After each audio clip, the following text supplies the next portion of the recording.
Evening, folks. Thanks for coming in. Starting another week, and I hope you're all staying safe and well with these storms or storm that's going on now, because Britain seems to be getting hammered from one side to another. So wherever you are, I hope you are staying safe and out the weather as much as possible. So we're kicking off this week with this gentleman here, Mr. Mark Egerton. A few you should recognise. He's been on the show quite a few times. He's the author of The Haunted History of Huntingdonshire. I think you should have got a shorter name for your book, because it's a bit of a tongue twister. I mean, and today, everybody reads our page, we've covered the Tudors, etc., and Henry VIII, 6 wives, all the rest of it. But tonight we're going to be looking, Mark's going to be telling us about Henry's first wife and probably longest standing wife, Katherine of Aragon. So he's prepared some photographs for us as well, which I'm going to be putting up.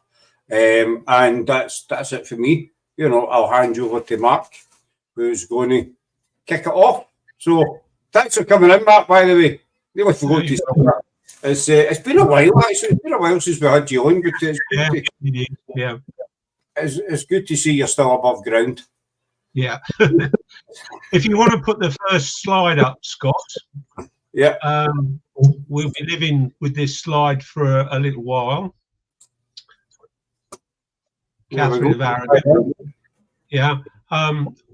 The reason I came to get involved with this is because Katherine spent the last 3 years of her life in Huntingdonshire, which is where I'm from. Huntingdonshire doesn't exist anymore. It's now part of Cambridgeshire and has been since 1974. But it kept its name Huntingdonshire. It's now a district because of all the famous things that happened here. Huntingdonshire is 35 miles north to south and 25 miles east to west, so it's not very big. And however, it's where Oliver Cromwell was born. It's where Katherine of Aragon died. And Samuel Pepys, the diarist, spent a great deal of time over here.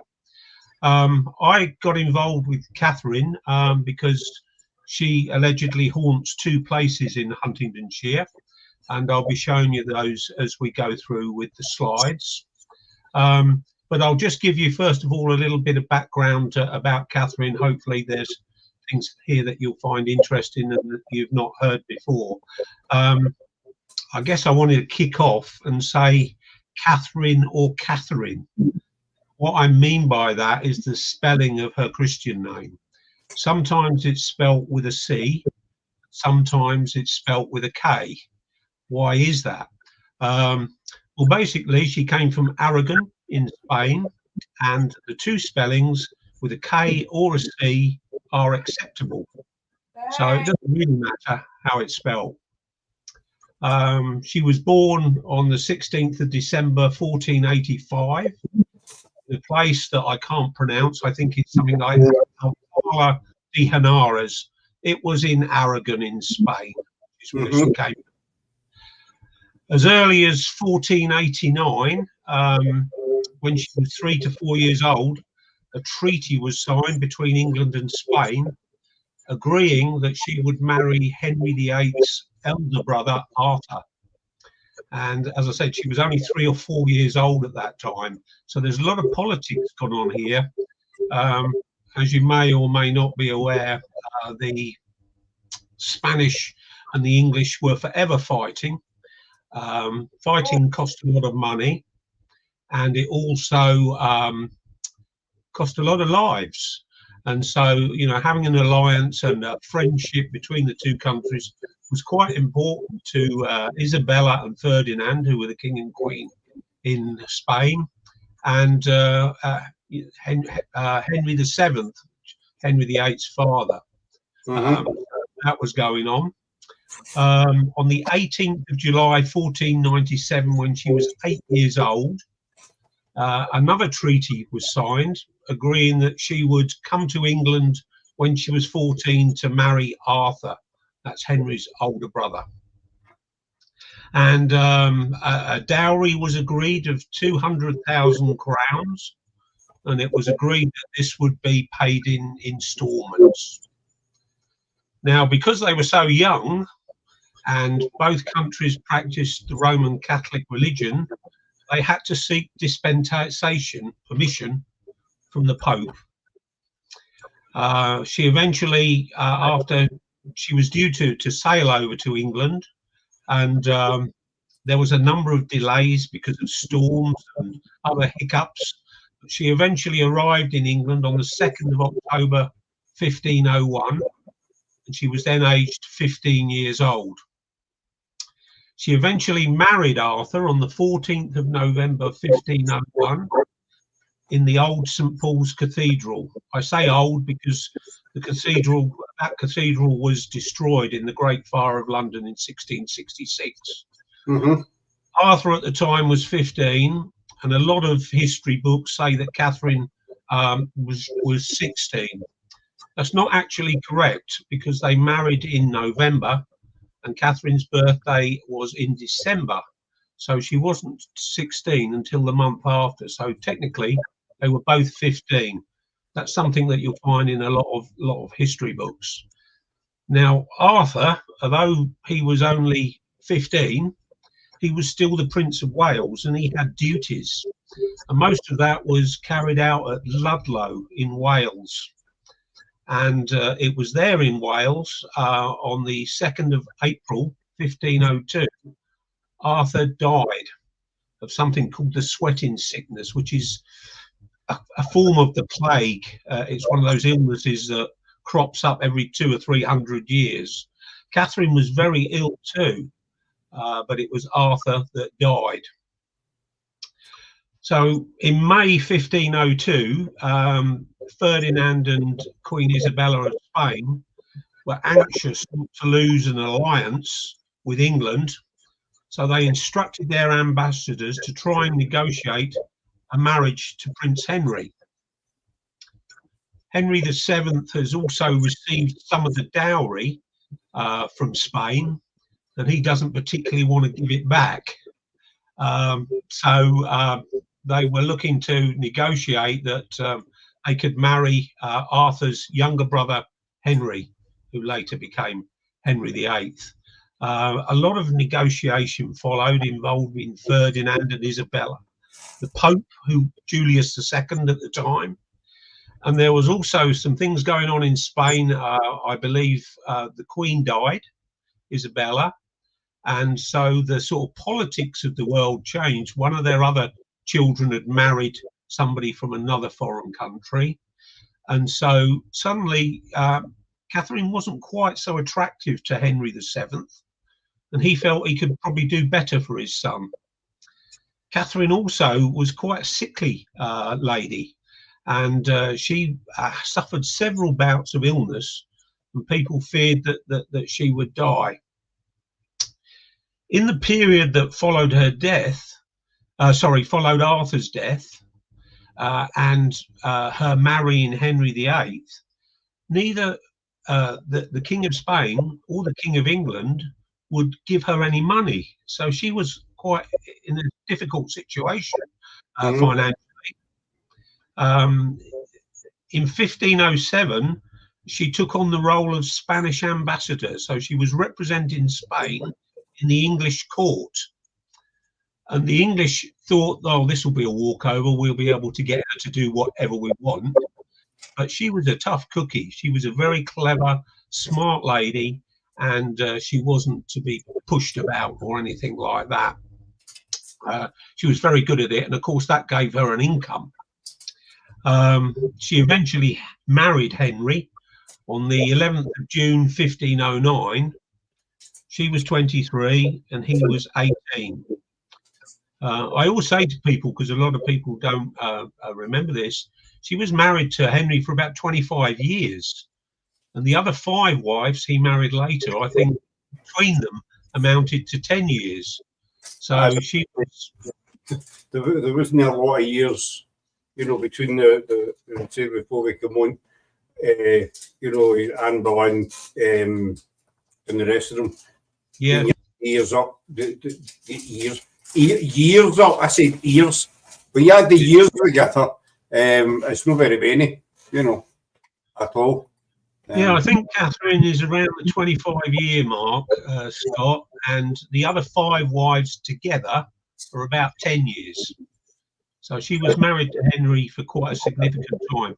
And she did a lot of stuff while he was away fighting wars and things. I think she fought against the Scots and took control of the armies and did all that. She was a very, very capable, smart woman. So anyway, the big issue that they had was that she couldn't provide him with a son. She actually had 6 children. But there was only one, a daughter Mary, who later became known as Bloody Mary, that survived infancy. The other 5 were always stillborn, or they only lived a few months.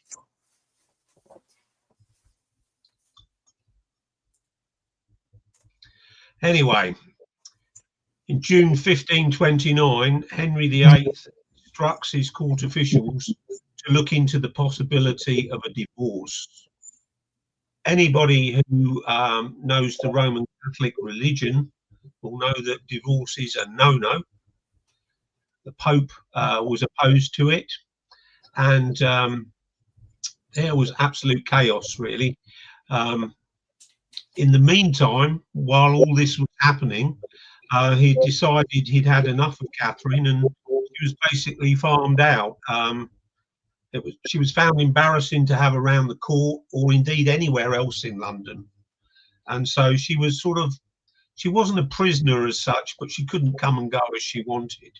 And she was originally held at Ampthill Castle in Bedfordshire. And I believe she was there from 1531 to 1533. So much was the arguing about whether Henry could have a divorce. On the 23rd of May, 1533, Thomas Cramer, the Archbishop of Canterbury, eventually annulled their marriage, and they were divorced. So that's the 25th of May, 1533. And a few days later, just over a week, on the 1st of June, Anne Boleyn was crowned Queen of England. All the time that he'd been trying to get a divorce from Catherine, it was well known that he was courting Anne Boleyn.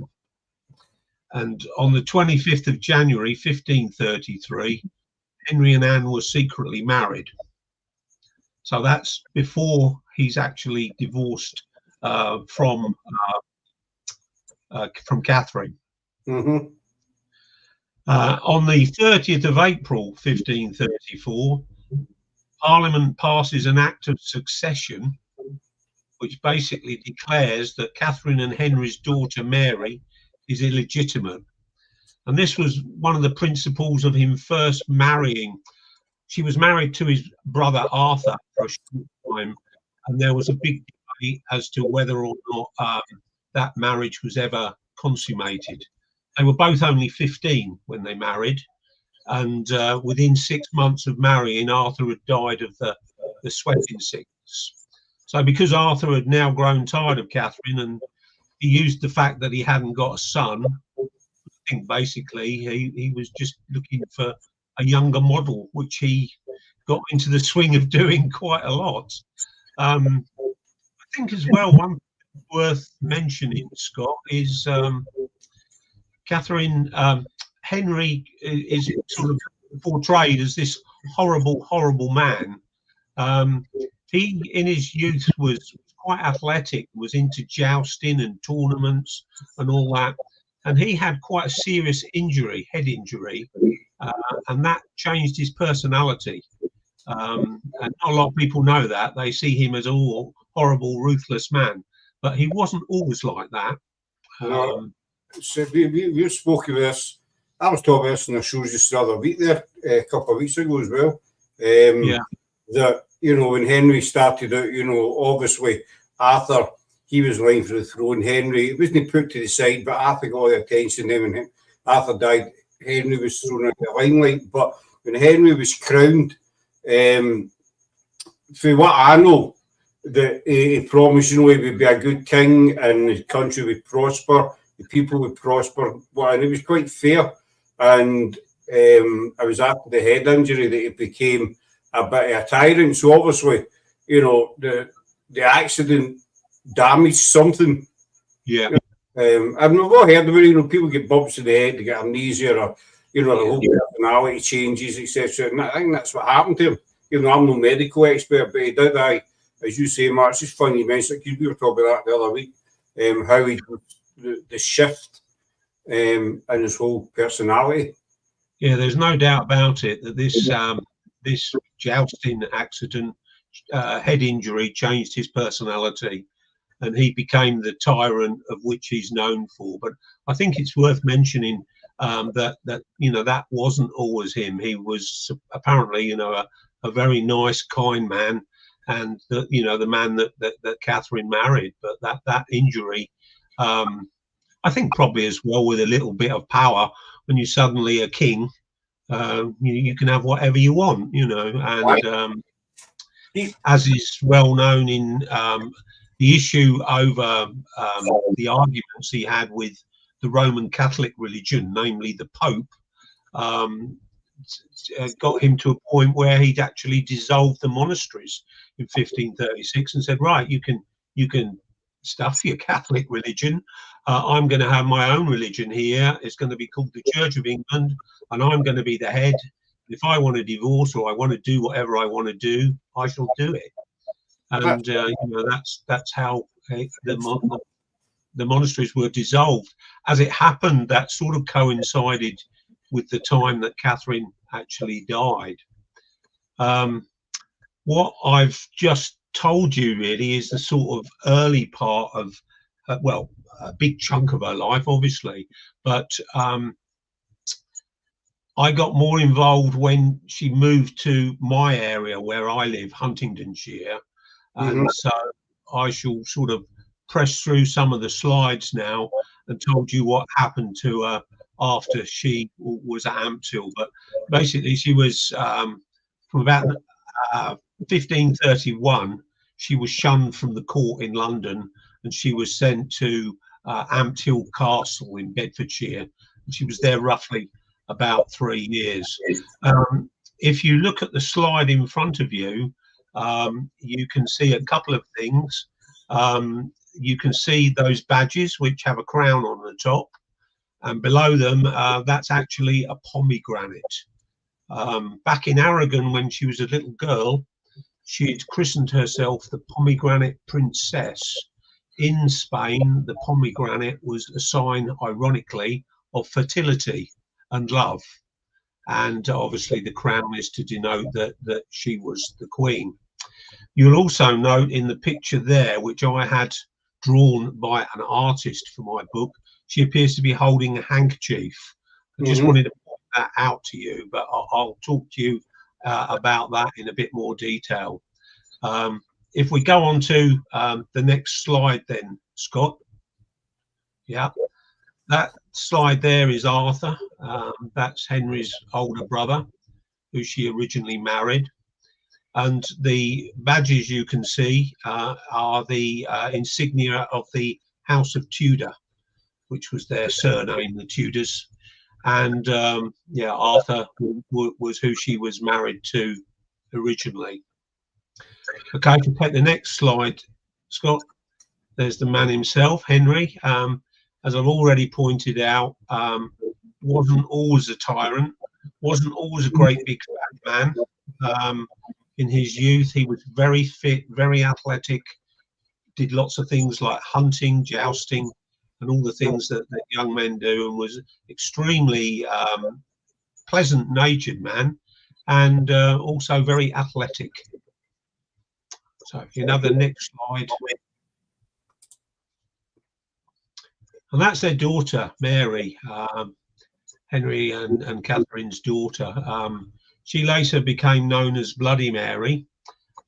Quite interesting, because she was denounced as being illegitimate by and therefore that was to stop her succeeding to the throne, because she was his, you know, oldest surviving child. But she did so in the end, and she got the name Bloody Mary because where Henry had got fed up with the Catholic religion, she also sort of, there was a lot of persecution of the Catholics that went on. Mary was involved in a lot of nasty executions and things, and hence the name Bloody Mary got assigned. And again, down in the left-hand corner is the Tudor insignia, coat of arms, whatever. See, if you look at her eyes, she's got that kind of look about her, you know, don't mess with me, you know, don't get on the wrong side of me, sort of thing. Yeah. You know, and as you say, she went on to become known as Bloody Mary, basically because of, you know, the amount of people that were executed when she sort of came into power and what have you. But she has got that kind of don't mess with me. I would say another word, but we're lives, you know what I mean? That don't mess with me, like, you know, or otherwise you're going to the stake, or you're going to the gallows, or, you know, the scaffold or whatever. I think it's worth mentioning as well that she was the first woman to rule England in her own right. In other words, there'd been other queens and they'd had a king, but Mary, you know, was single. She ruled England in, you know, the first woman to rule England in her own right. A bit like Margaret Thatcher was our first prime minister. Got a tough streak in her, you know. Do you think her upbringing as well? Because I mean, let's say, you know, she was obviously Catherine and Henry's daughter, but she wasn't recognised as her daughter, and I think that would have caused her a lot of anger and frustration, especially knowing that there was nothing she could do about it. You know, this was going to be her life up until then, and I think that would have caused a lot of anger and frustration, and just to, you know, hatred to build up over the years. I think you're right, Scott, and there's also the fact, remember, that her mother and father, she's the oldest child, and they've passed a law to say that she's illegitimate when she's not, and therefore her right to the crown, you know, she should have rightly been the next monarch, but you know, that was, there were obstacles and all sorts put in her way. So yeah, I think once she actually got there, she was saying, right, you know, I'm here now and no one's going to mess with me. Can I just stop us there for somebody's put up, you're not broadcasting on YouTube, Scott? I've got it up I've got a green tick against our YouTube. Sarah can check it now, but yeah, according to my screen, we're on Parapost, we're on our own Facebook, and we're on you've got a green tick. Usually it's a red, you know. It's on YouTube. Is it live on YouTube? Yeah. It's on YouTube. But thanks for that Facebook user. I don't know who it is, but no, we are live on YouTube as well. Sorry, Mark, it's just when I seen that comment, I thought I need to check it. Yeah, that's fine, no problem. No problem. Shall we move on to the next slide then, Scott? Yeah, I was Kate that said that, Kate Frazee. Yeah, 2 seconds. As I say, I think there would have been a lot of anger, hate, frustration, everything just built up, and it would have been increased with her knowing that there was nothing she could do about it. And then all of a sudden, she's in the seat, she's the boss, and it's just, right, you know, I've been sitting idle for X amount of years, so let's just do it. I think if anybody gave her any problems, then you know, she basically wasn't mucking about. She just said, no, you know, get rid of them. And if that meant cutting their head off, so be it. Well, or hanging them or whatever, you know. I think Henry was the same, you know, in that way after the accident. You know, if Henry disagreed with him or, you know, stood in his way for something's a case. And let's face it, he was a king. Nobody questioned, you know, if he accused somebody of treason or, you know, nobody was saying, no, Henry, you're wrong, you know, because they'd be away as well. So it was a case of, right, you know, anybody going their nerves was gone. I think Henry was responsible. I think it's something around about 72,000 executions in total. Yeah. You know, that's a lot of people, you know.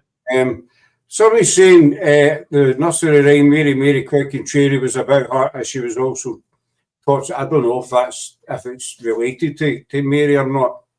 And then this is an ancestor, so I guess Bloody Mary the drink came from this story. I think probably, yeah, the fact that you know, a Bloody Mary drink is red like blood. The associations with her nickname, it probably did, to be honest, but I don't know that. I've never researched it or looked it up. It's interesting, but you know, all these wee things that we take for granted, you know, whether it's a saying or a custom or, you know, whatever, you know, it's where they actually originated from. And that's a good point. Did the Bloody Mary drink originate from Bloody Mary because the tomato juice represents blood, you know? So that's quite a good point. But I'll put up the next one for you. 2 seconds, there we go. Right, now that's just a sign. This is Ampthill Great Park. This was where Ampthill Castle was. I was going to get a photo of it to show you where she was kept from for about 3 years, but there isn't any of it anymore. All there is a big park there in Bedfordshire. So that's all I could show you. If you want to move on to the next one, Scott. Mm-hmm. Now, when she left Ampthill Park, she came to Buckton, which is about 2 miles north of me, where I sit now. That's the village sign. It was a coaching village. That's why it's got the coaching horses. But you can see behind it what appears to be a castle, and that's called Buckton Towers, or it was actually known as Buckton Palace at the time, and it was owned by the Bishop of Lincoln. The Bishop of Lincoln was probably the second most powerful man in the country, because the diocese ran from the Thames estuary to the Humber estuary. So next to the king or the queen, the Bishop of Lincoln was responsible for a huge chunk of land. The swan that you can see there in the picture is actually linked, but I'll tell you about that as we move on. So we've now moved to Buckton, and if you are coming up here on holiday, Scott, I can take you there and show you this place. It's only 2 months. We shall be visiting you on the way back up. That's all set in stone, because we're off to London, Southampton, then we're up to. We were going to come you first, but the way we've worked out, we're coming you on the return journey. Okay. It's all sorted. There's just 2 seconds. The Bishop of Lincoln, so he was the second most powerful man in the country. Obviously Wolsey, by this time he's gone. He's dead and gone. Yeah. So the bishop kind of took Wolsey's place. Is that right? Well, no. The bishop, generally speaking, was there was a number of bishops of Lincoln. The first one was there in the 12th century. He was around late 12th century, and he was called Saint Hugh. And the reason that the swan is on the picture there is he had a pet swan, and in Buckton Towers there's actually a statue of him. He was the first owner of Buckton Towers. And when you're ready, if you want to move forward, next slide, there's Buckton Towers for you. At the very forefront there, you can see a nice garden, and that's known as Catherine's Knot Garden. And if you can recall, right at the very start, I said that she seemed to be holding a handkerchief. Mm-hmm. Catherine was a very skilled lace maker. And while she was at Buckton, she was always loved wherever she went. While she was at Buckton, she taught the Buckton people how to make lace, which gave them a trade and gave them an income and made her even more popular. And she would sit in the knot garden here and make the lace. That's what I've researched and read up on. What you see there, the big building next to the church on the left, is the Great Tower, and that's where she would have lived. She wasn't here a great deal of time. She was about 10 months she was here. Now, what happened and why she left is quite interesting. But I'll move on to the next slide first, Scott. I'm just looking at the tower. Yeah. I mean, I know it's no comparison in size, but it kind of resembles the way Hampton Court Palace was built as well. The turrets, Yeah, design, yeah, and the brickwork. Obviously, Hampton Court is red brick. You know, same as that building. So they're quite similar, look wise, not in size wise, obviously, but just kind of and look wise, they're very, very similar. Well, can you just go back one, Scott, and I'll say a little bit more. Yeah, the tower there. The towers came about round about the end of the 12th century, and it used to be called Buckton Palace. It's now referred to as Buckton Towers. And the first bishop who lived there was called Saint Hugh, and Saint Hugh had a pet swan, and it used to follow him around like a dog. And there's a statue in the towers there of him with this swan. And if you look at stained glass windows or anything to do with St Hugh, he's inevitably got this swan with him. But I actually spent the night in those towers because Katherine of Aragon is supposed to haunt Buckton Towers.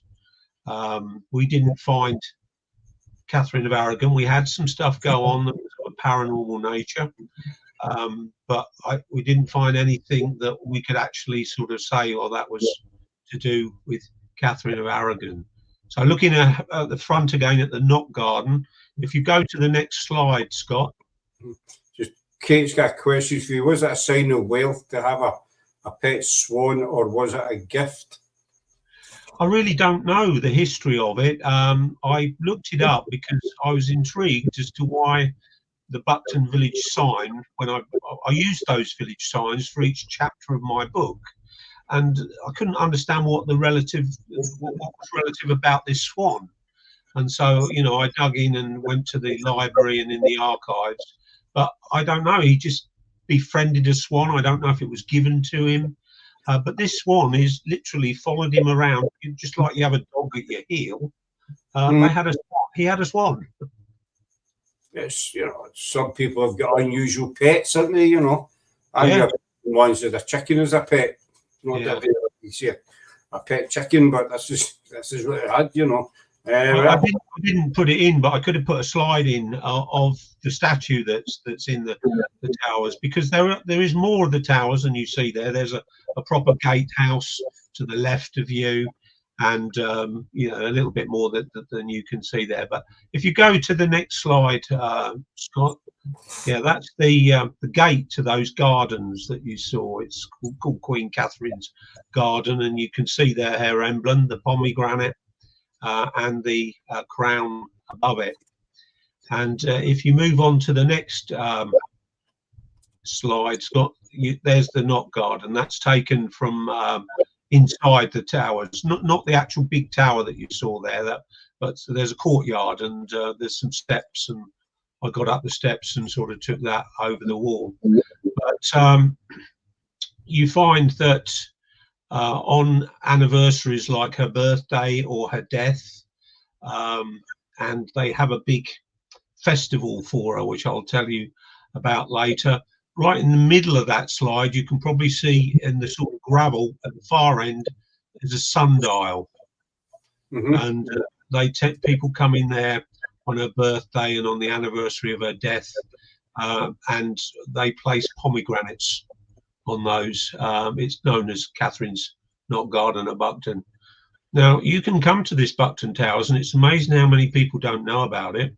You can walk into the gardens and walk around and see the things I'm showing you here. It doesn't cost you a penny. If you want to go inside the stuff, then you have to have, they do open it occasionally, but it's not a tourist attraction that you can just turn up and, you know, get a tour of the tower and everything. It's actually a Roman Catholic church. There's a church there, which I think you'll see in the next slide. If you flick to the next slide, Scott. Yeah. You can see to the left there's a modern building with the cross on the top of it. That is a modern Roman Catholic church. And the people who own it now are are called the Claretians. They're a sect of the Roman Catholic Church. So, you know, if people want to practice Roman Catholic religion, they go to this particular church in the area. And the great tower that you see there is where Catherine stayed. It has 3 levels and also a basement. If you look at the very bottom where the grass is, you can probably see doors and windows. There's a basement. When we spent the night in there, we had some paranormal happenings in that basement that are difficult. I wrote it all down in my book for people to read exactly what happened. But I'm not convinced that, from living here all my life and spending a night in there, I'm not convinced that anything paranormal there is actually linked to Katherine of Aragon. She was extremely happy here, very, very happy. And the fact that she was training people to make lace, she was exceedingly popular. And Henry didn't like it. He wanted her out of sight and out of mind, and he certainly didn't want her to be popular. And she was really popular here. And so he told the Duke of Suffolk and the Duke of Norfolk to go and move her some 7 miles to the west to a place called Kimbolton Castle, which we'll travel to shortly. And the Duke of Norfolk and the Duke of Suffolk turned up with a body of 20 men to move her. And when they did so, the villagers of Buckton, or the people of Buckton, repelled them. They basically said, Henry doesn't want her, we do. So basically, bugger off back to London. Yeah. And these guys had pitchforks and shovels, you know, they weren't armed or anything. And there was 20 soldiers, I think. But there was more people from Buckton than there was soldiers. And so they had to go to London, the Duke of Suffolk and the Duke of Norfolk, and explain that they hadn't been able to do what Henry had asked them to do and move Catherine. Of course, it was only a matter of time before he came back. Did you want to say something, Scott? She's rumoured to haunt there, right? As you say, you know, you've never found anything. Do you think, maybe, I've spoken about this, I think it was yourself actually. We did a show and we were talking about, you know, like Anne Boleyn, she's rumoured to haunt 7 or 8 different places or something. Do you think maybe there is, you know, the spirit of female there and people just automatically think that it's Catherine? I mean, you look at like Salisbury Hall, you know, they say that Anne Boleyn haunts there, Hever Castle, Tower of London, you know, she's everywhere. But there's a bit of a similar situation with Oliver Cromwell, who obviously was born in Huntingdon, which is probably 5 miles up the road from here, where Cromwell was born. And if you look at Cromwell, there's about 12, 15 places around to the UK. There's 3 places within a stone throw of Huntingdon Market Square that are allegedly haunted by Cromwell. I've investigated them all. Whilst there is evidence of paranormal activity, there's nothing to say it's Cromwell. No one has seen Oliver Cromwell. I think what happens is, if you get to a place that's, you know, where somebody famous has been, like Katherine of Aragon, then, you know, you see a ghost there, and it's Katherine of Aragon. You know, people. That's just my opinion. I don't know. No, I totally agree with you. You know, again, I'll use Anne Boleyn as an example. It's 7 or 8 different places. She, you know, people say she haunts. You think, well, why would she haunt 7 or 8 places? I would reckon if Anne was going to be anywhere, it'd be Hever Castle. Obviously, that's, you know, that's where she was brought up and what have you. But as you say, if somebody famous has stayed in a place, and then, you know, after they've passed, people see a spirit, a ghost, whatever you want to call them, that's Catherine.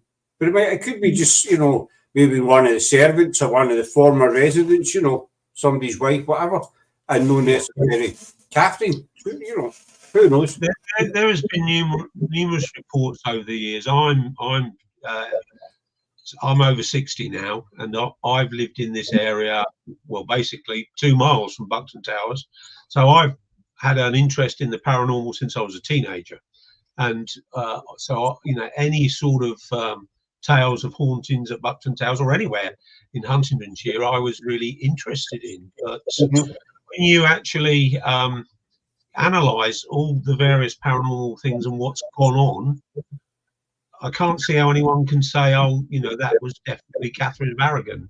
But the reputation is there. Oh, Katherine of Aragon haunts that place, and you know that's not strictly true. That's what gets people going. Yes, that's fair enough. I guess it's the same as, you know, Greyfriars in Edinburgh with George Mackenzie. He said to roam there, and you know, numerous teams have says they've encountered them and picked out, but he doesn't. There's no documented evidence to say that he does. But all you get all these people that will go into Greyfriars, we encountered the Mackenzie poltergeist, etc., and he's not there. Yeah. But people believe. The thing is, Scott, as well, if it's a poltergeist, how do they know it's Mackenzie? Has he announced who he is? No one's seen it. You don't see. Well, you see, I don't know if you know the story behind the Mackenzie poltergeist. The name the Mackenzie poltergeist comes from a book. It was Jan Henderson who owns City Dead Tours. He was writing about all the occurrences that took place in the Covenanters prison. So he wrote a book called The Ghost That Haunted Itself, and he wanted to give a name to the entity, spirit, you know, whatever was causing these, because it's, you know, in 1 month alone there was 11 ambulances called to the Covenanters prison. There's loads and loads of people getting shoved, scratched, pushed, fainting, all different, you know, the whole list is there. And so he had to give that, you know, whatever it is, a name, and he's decided, well, we'll give it, I'll call it the Mackenzie poltergeist. Simple as, you know, and people started going hunting for the Mackenzie poltergeist and saying we've encountered them when it doesn't exist. Yeah. Mackenzie did exist, but it's not in the way that people say these days, you know what I mean? But so I'm just rambling. I'll move on to the next slide. No, I think it's a good point though, because, you know, poltergeist is a German word. It means noisy spirit or noisy ghost. It goes back, I think, to something about, this might not be right, but really long time ago, 956 AD, I think, is the first documented record of a poltergeist. That's something that you can't see, but it will throw things, bite, scratch, push, and so on and so forth. So, you know, how you can attribute, you know, you can label that with a man's name, I don't know, because you haven't seen the person. There's nothing to denote that it's that person. It could be anything. I'm not saying that the activity didn't exist, probably did, but and another one that springs to mind when we talk of these things of hauntings is the old highwayman Dick Turpin. I mean, if you go from London to York, near enough every pub on that route, you know, Turpin stayed there, his ghosts here and stuff like that.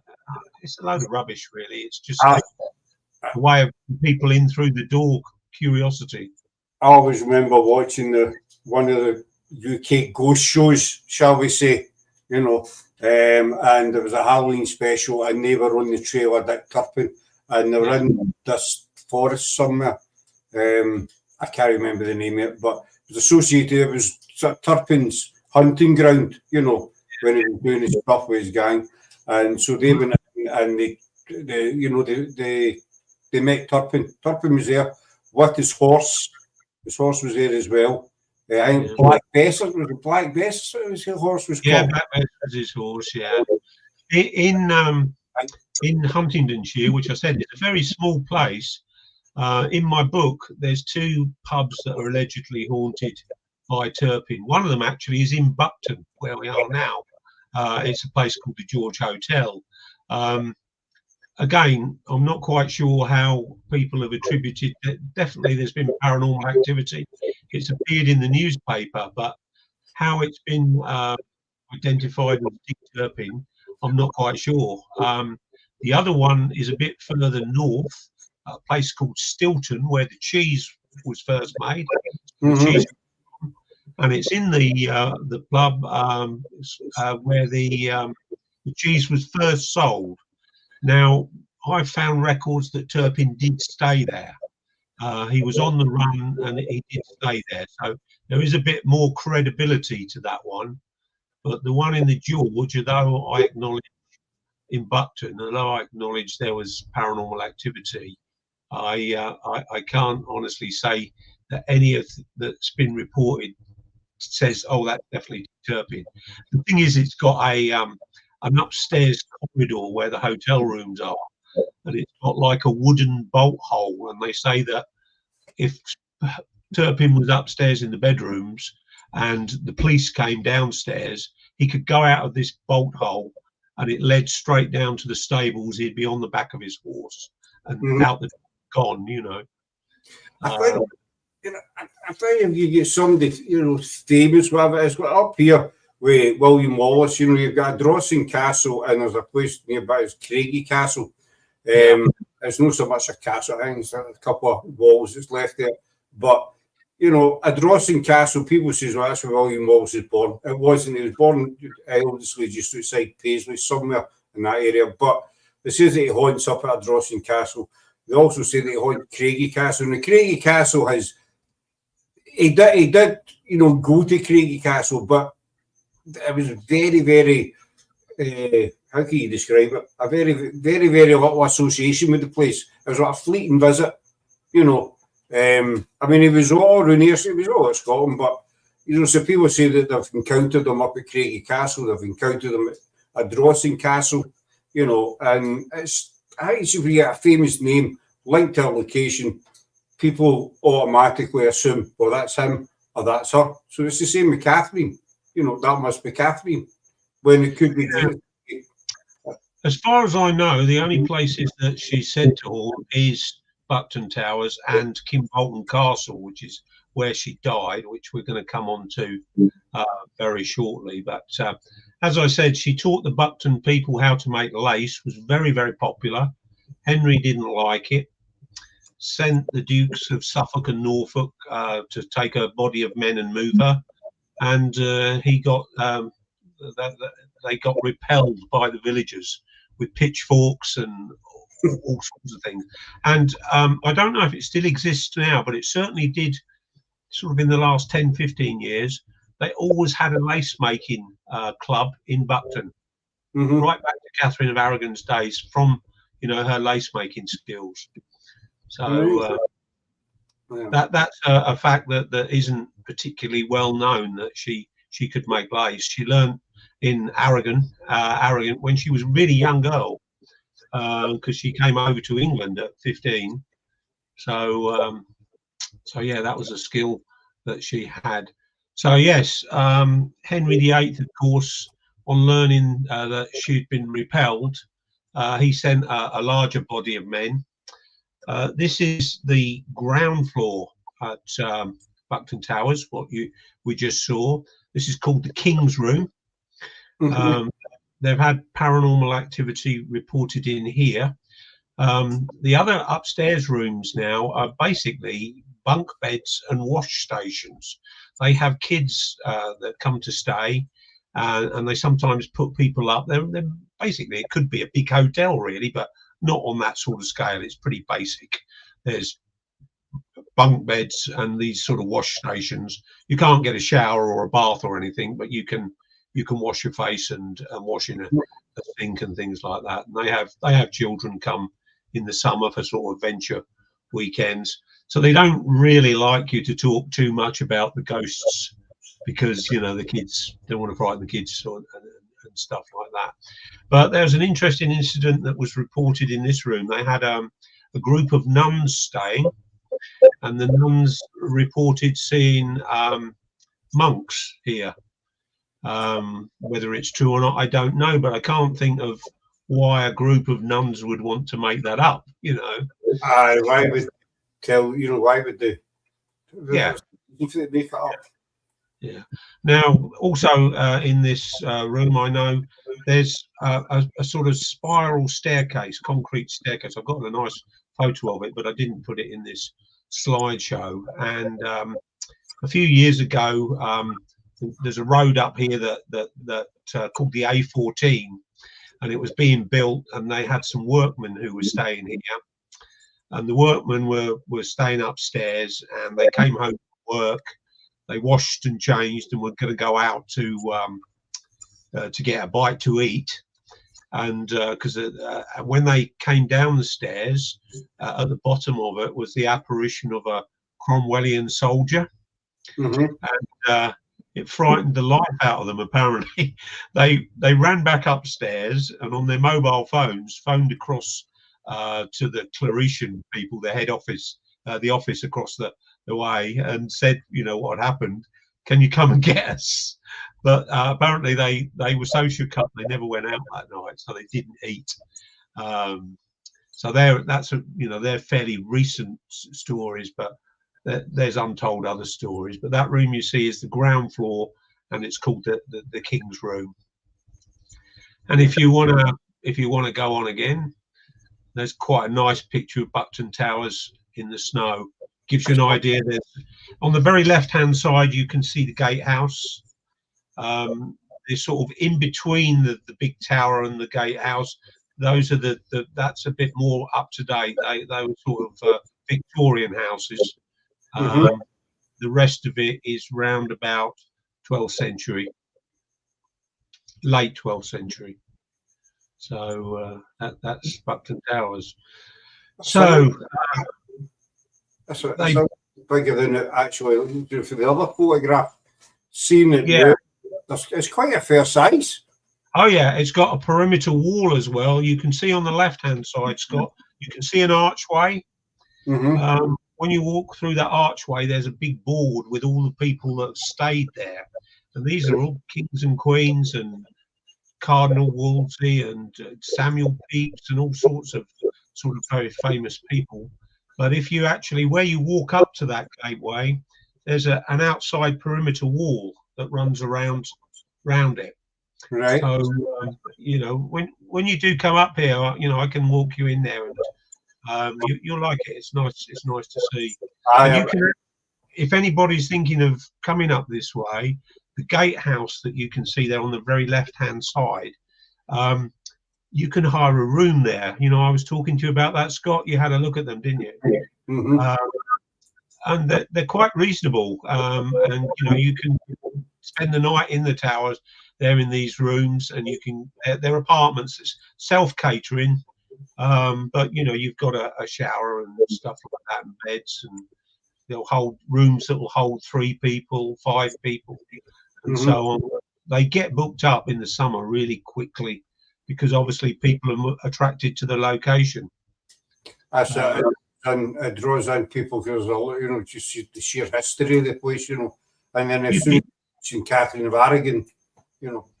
When I bought my book out, Scott, I had to do. The publisher said to me, "Look, you've got to do a presentation to sell your book." So I went out and did this presentation. Well, I did several of them all over Huntingdonshire, which isn't a massive place. And the amount of people that said, "Where is that? I've never heard of that."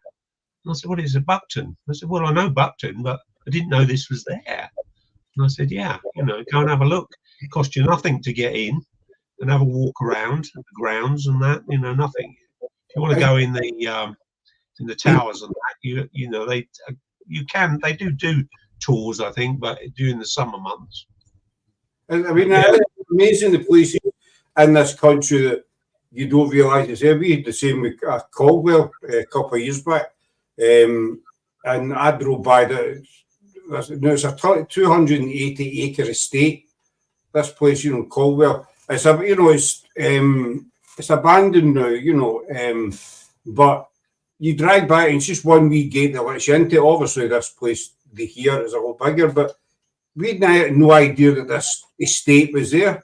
And it's all old houses, you know, they're falling apart, but there must be about 6, 7, you know, former homes on this one estate, and it's dead easy to miss. So you know, so I can understand people saying we didn't kind of know it was there.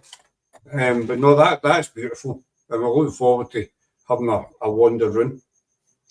Yeah, well, I do a lot of local talks, and one of my talks is called Royals and Regals, and I take in properties that have got links to famous people.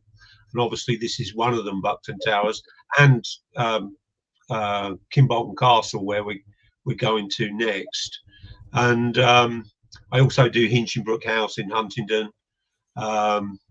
And people, you know, they're all haunted allegedly, and you know, they're beautiful places just to look at. You know, this is Kimbolton Castle.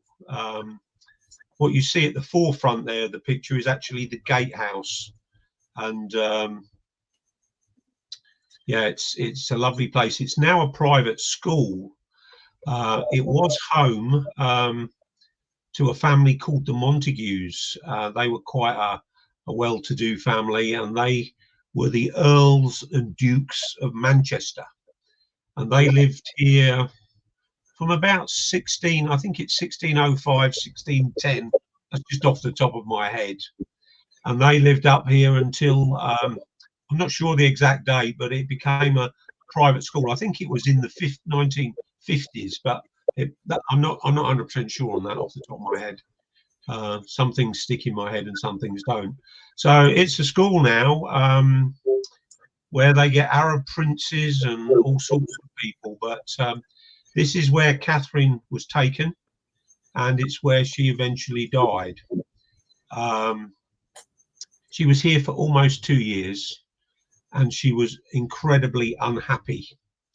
Henry wouldn't allow her to have any visitors. Not even their daughter, Mary, was allowed to come and visit.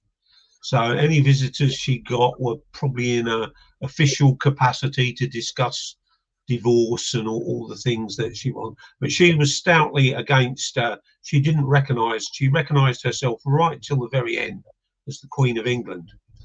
And there were some things actually said at her funeral that were incorrect and not right. But before she died, she put her house in order and, you know, wrote to Henry and said, you know, look after my servants. I want them to have this. I want them to have that, and so on and so forth. And she always signed herself Queen of England. So at her funeral, one of the speakers, and I think it might have been the Bishop of Lincoln, I'm not sure, he was one of the speakers.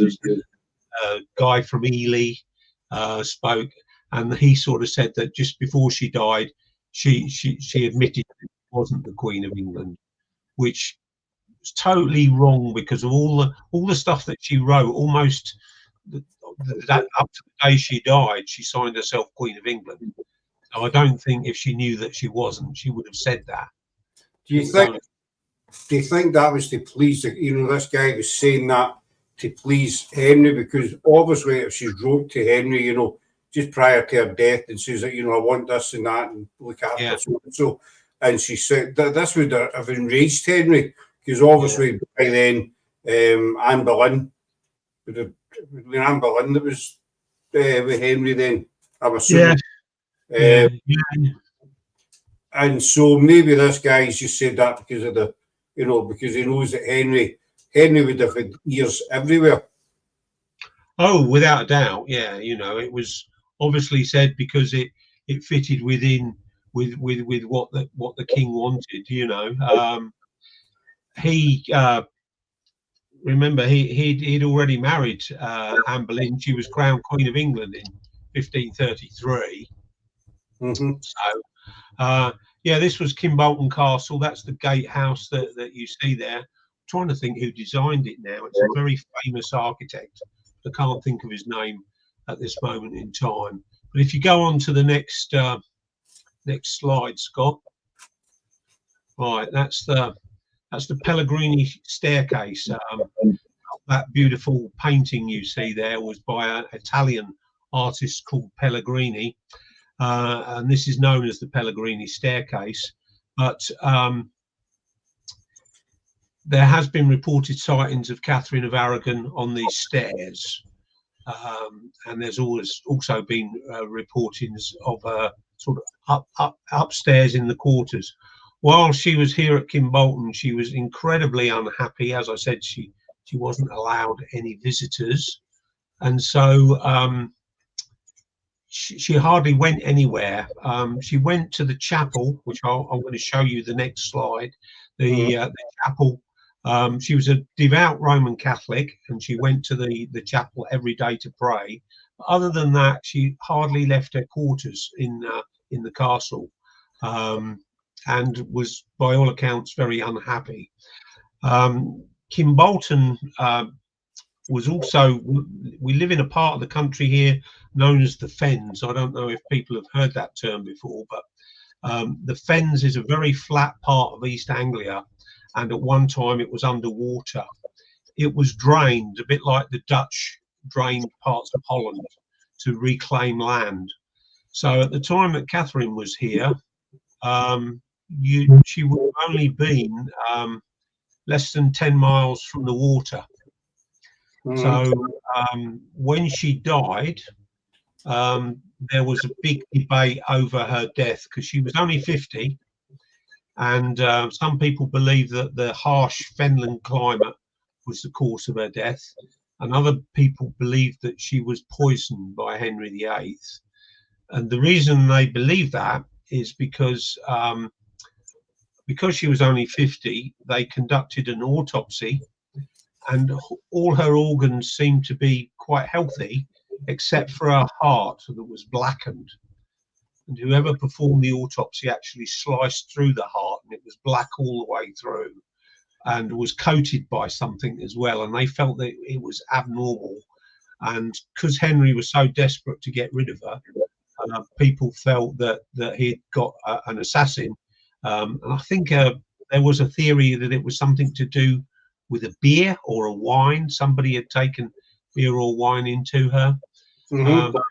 However, in modern day science, people say that the symptoms that are explained are in line with cancer, and that blackened heart was probably down to cancer. But you know, what actually killed her, we'll never ever know for certain. As you say, it's the black cat's associated with cancer. So yeah. Let's face it, cancer was around there in those days. It's cancer just didn't spring up. So there would have been people back then that had cancer, all that kind of stuff as well. But obviously back then it wasn't known about. Nobody knew about it, so if people died of it, it'd just be deemed as a natural death, and no one would know what it was. They wouldn't have known what cancer was. Natural death, right? Move along, and that's it. End of story. You want the next one up? Yeah, next one up. Yeah. See when you look at it, everything I was going to say. Back then, they didn't have the universities that we have now, the engineer, all that kind of stuff.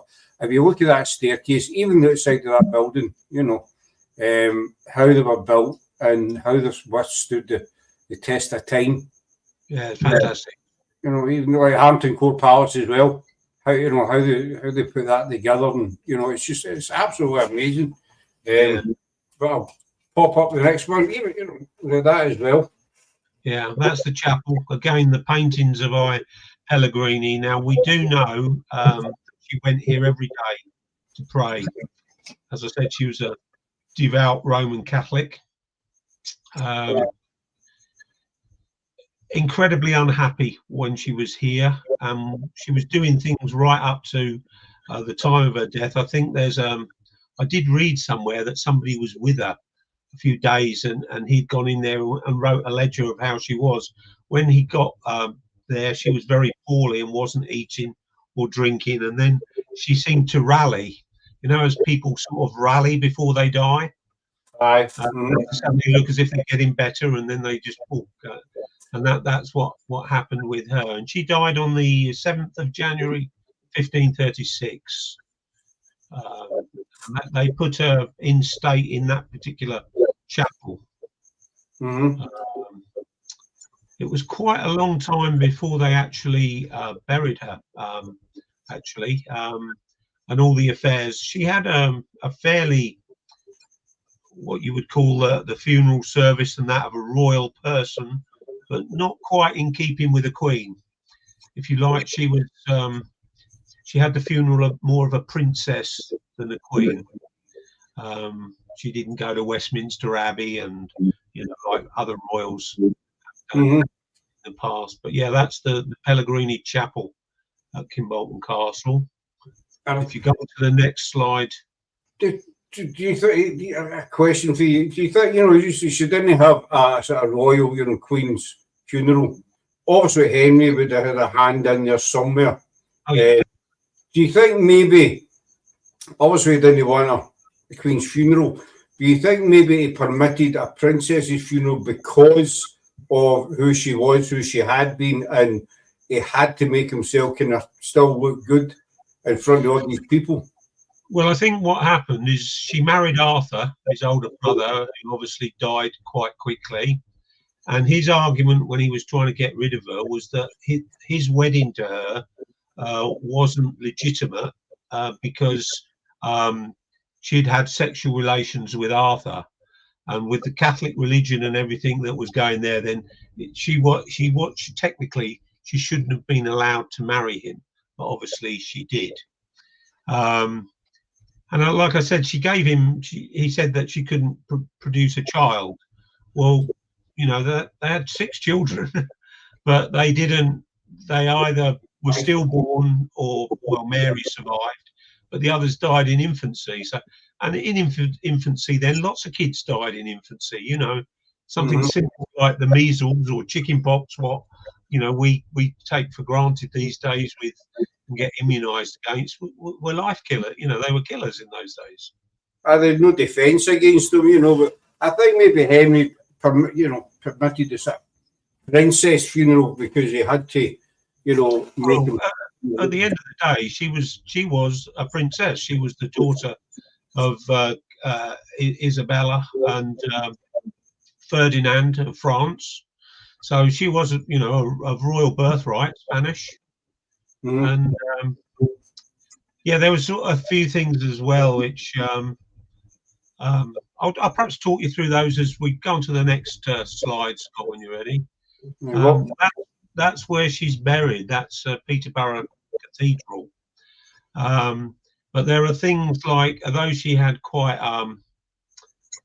pomp and ceremony funeral, there are a few things. As I said, one of the bishops, I think it was the Bishop of Lincoln, had stood on the pulpit and said that she'd actually confessed that she wasn't really a queen, which the evidence suggests absolute nonsense, because she'd been signing documents as the Queen of England the day before her death. So, and also where she's buried in Peterborough Cathedral is not sort of in standing where a person of royalty, particularly a queen, would be buried. So there was a few little snubs and digs to her, but obviously at the end of the day, the bottom line is Henry had had enough of her. He wanted rid of her, and so she was, he'd moved on, and she was a bit of a pain in the backside to him, really. So apparently, when she died, Anne Boleyn and Henry, they had a party. It was a big celebration, because at last they'd got this. What he was terrified of, you see, was with Catherine. Well, she was Spanish, and the wars that they had between the English and the Spanish didn't want to upset the Spanish too much, because they didn't want wars, really. So there's a lot of politics there as well. But apart from the fact that he disliked her, no, wanted her, there were political implications of treating her as he treated other people and chopped their heads off. Right.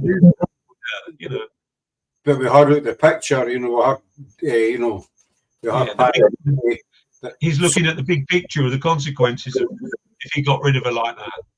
Well, I suppose that would add more fuel to the theory that he was maybe behind her death. Yeah. Possibly, so I think that would maybe add a wee bit of fuel to the fire, sort of thing. It's one of those mysteries that we'll never know, whether he did have her poisoned or whether it was just cancer, Well, that's it. You ready for the next one? Yeah. And that's her tomb. That's her tomb in Peterborough Cathedral. As I said to you, notice she's Catherine with a K there. If you look at other monuments to her, she'd be Catherine with a C. Both spellings are acceptable in Spain. And if you go, the pomegranate princess, as you can see, I've put at the top there. If you take the next slide, Scott, there she is there, 16th of December 1485 to the 7th of January 1536. The picture on your left there you see is the two people, is her mother Isabella and her father Ferdinand, and on the right is her daughter Mary. And as you can imagine, on the as is the case with Buckton, on her actual tomb you can see lots of pomegranates, because she was classed as the pomegranate princess. Now she's still loved today, and she died, the anniversary of her death was quite recently, 7th of January. So Peterborough Cathedral every year, normally the last Saturday in January, which will be this coming Saturday, they have a festival for her, and it's very popular. She's just as popular as she's always been. So if ever you're in that way, last Saturday in January, pop in the cathedral, and you know, there's exhibitions and things about her and stuff like that. So very, very well loved, very smart lady, badly wronged, I believe. But that's Katherine of Aragon for you. What I should say, which I didn't mention, there have been other sightings of her in Kimbolton Castle, and they're quite interesting because people have reported seeing her, but only from the waist up. And they think that over the years, the floor levels in the castle have changed, and she's walking on the floor level that was there in her time. So I've actually heard, because her quarters were upstairs, that people upstairs had seen her from the chest up, and people who were in the room below had seen her legs, but not the rest of her. So you can see her legs coming from the ceiling above you, which is quite interesting. That's quite a bit bizarre. I mean, look, it's a beautiful tomb. You know, you see the pomegranates on it as well, so you can see that even to this day, she's still well loved and well thought of. You know, 500-600 years, not 500 years. No, my maths is crap. All the centuries down the line, and she's still very much thought of as she was back then. And I think she did, you know, she was married to Henry for roughly about 23-25 years. So it was his longest standing marriage. And she did give him 6 children. Unfortunately, one survived. And he kind of traded her for a younger model. He just wanted, you know, I think in with the new and wanted her out the road. I think the bang on the head he had didn't help. But yeah, that seems to change his personality. When you think that he was 25 years with her, and then he spent 10 years with another 5. He went and had another 5 wives in a 10-year period, and he'd had, you know, 1 wife in 25 years. So. I mean, I think it was Anna Cleves. I think that was the shortest marriage. You know, do you think the length of time he was married to Catherine had something to do with the Spanish connection? Obviously, as we were saying before we came on, you know, there were cases of, you know, guy and girl fall in love, get married, but you know, a lot of the time it was for political or money gain. And do you think that's why the marriage lasted that long? Because Henry didn't want to end it, you know, but then he kind of had the realisation, you know, had that bump in the head, had the realisation, you know, Catherine was getting on, so the childbirthing era was kind of more or less over. He needed somebody else, he needed somebody new, younger, you know, that could bear my child. Anne Boleyn was, of course, she was a lady in waiting to Katherine of Aragon. I think that's how she first caught Henry's eye. Yeah. I think there's lots of factors in there, Scott. One of them I think that shouldn't be overlooked is the fact that remember, she was 5 years older than him, and she was quite a wise, smart woman. She was highly intelligent. You know, she fought wars for him when he was away abroad fighting wars, and there was an uprising in Scotland and that, it was Catherine that thwarted that. So you know, she wasn't a lady that you know, she wasn't a sort of she was very forward and very strong-willed and determined, and you know, smart enough to be in control of what she was doing. Though she'd got that determination, she'd got a brain to go with it. So I think he probably admired her to some degree, especially in their first few years of marriage. But I think the fact that she was older than him,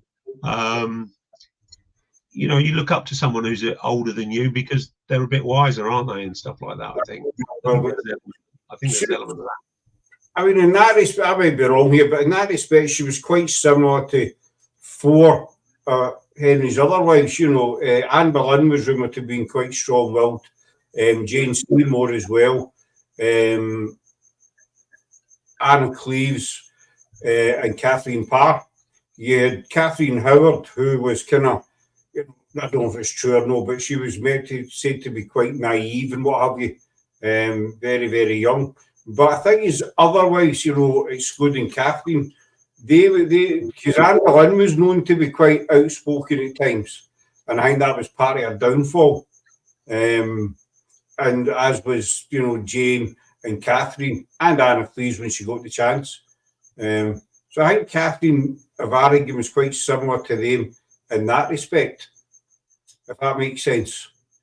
Yeah, I'll be honest with you, Scott. I'm not really that, you know, from a detail point of view, au fait with his other wives. I got involved with Catherine really because when I was writing my book, you know, she spent the last 3 years of her life in Huntingdonshire, and the two places that she stayed, she's meant to haunt.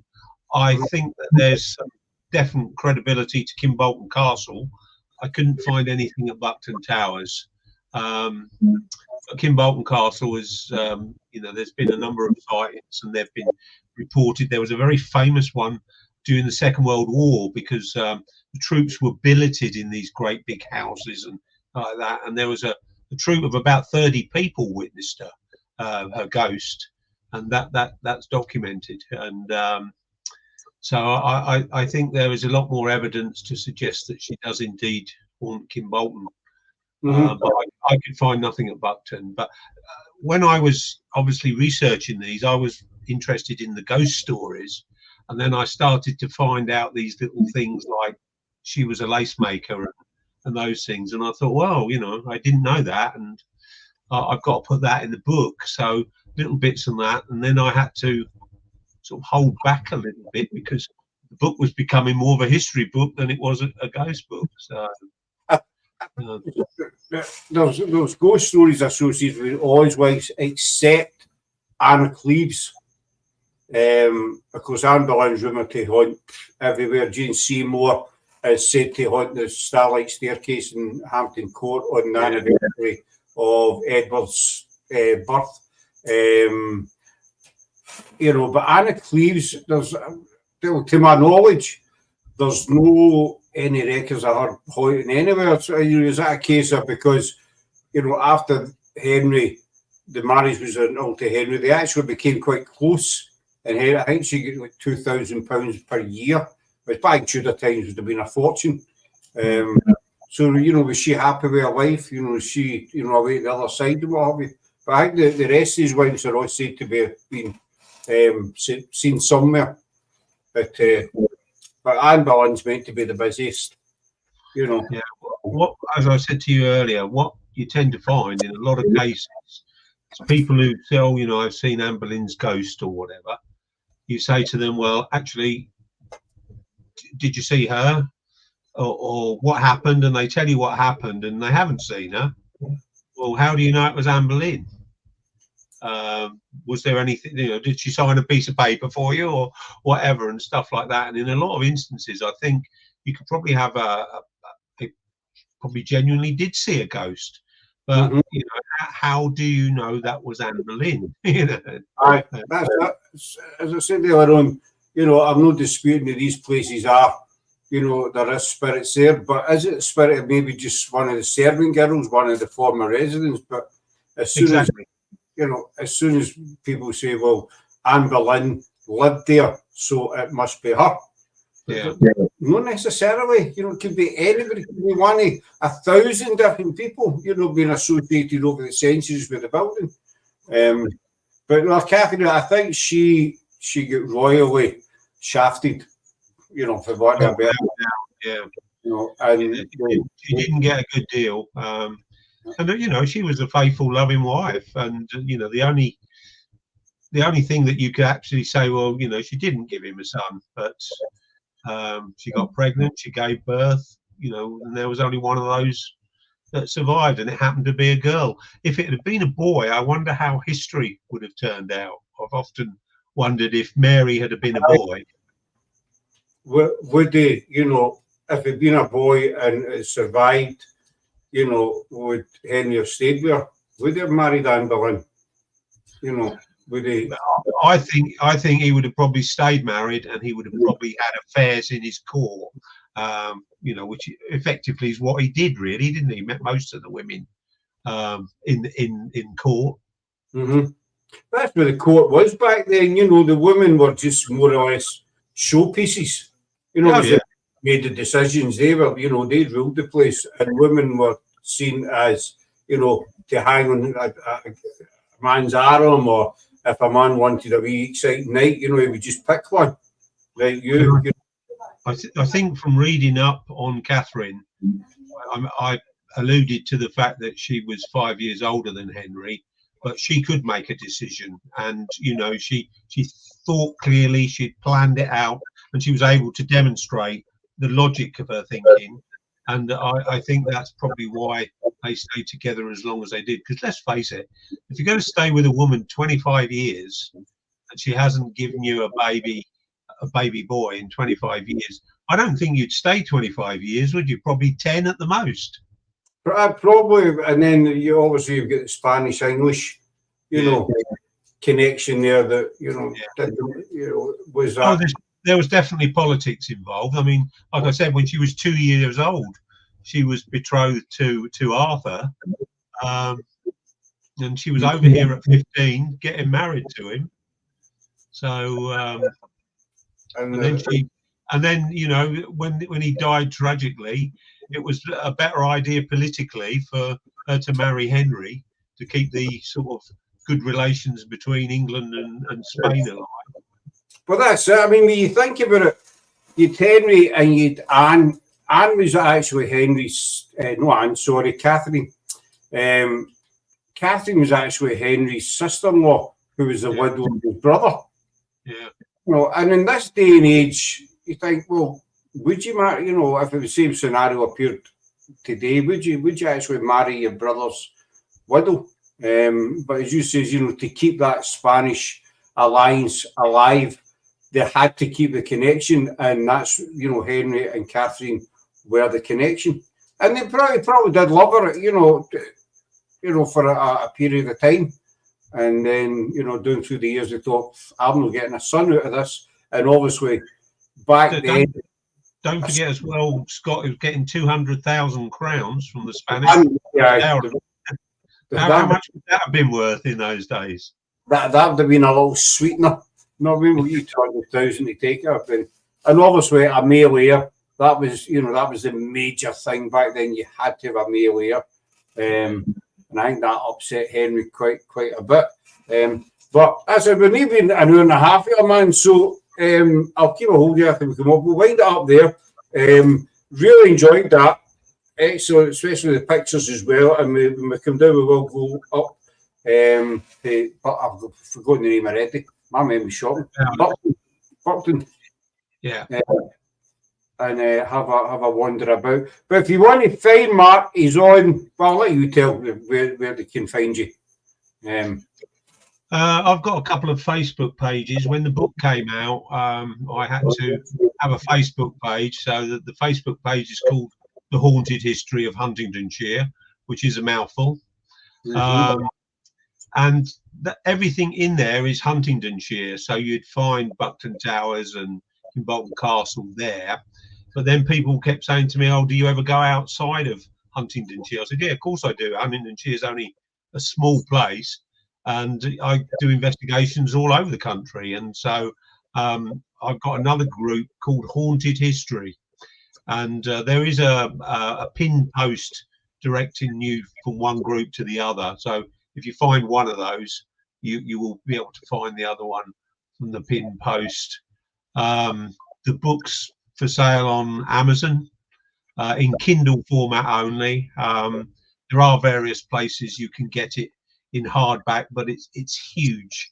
It's A4 in size. It's 108,000 words and has 300 pictures, a bit like the ones that you saw this evening. Some of those are from my book. It's quite expensive and quite heavy, so that's why I don't sell it on Amazon in hard format. I sent a copy to Australia, and it cost more to post it than the book cost to buy. No, I can vouch. I've been lucky enough that Mark sent me a copy, and as it weighs a ton. I'll say that first. It's quite heavy, but it's astronomical the amount of information. It's like stories in it and pictures as well. It's an amazing book, and just don't drop it on your toes if you get one.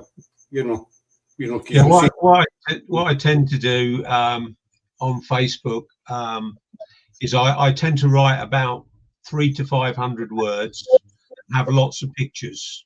So I write sort of half of it is on the history of the place, and then the other half of what I write is on the hauntings and what's been reported. So you get a bit of history and a bit of hauntings and lots of photos like the ones you saw tonight, really.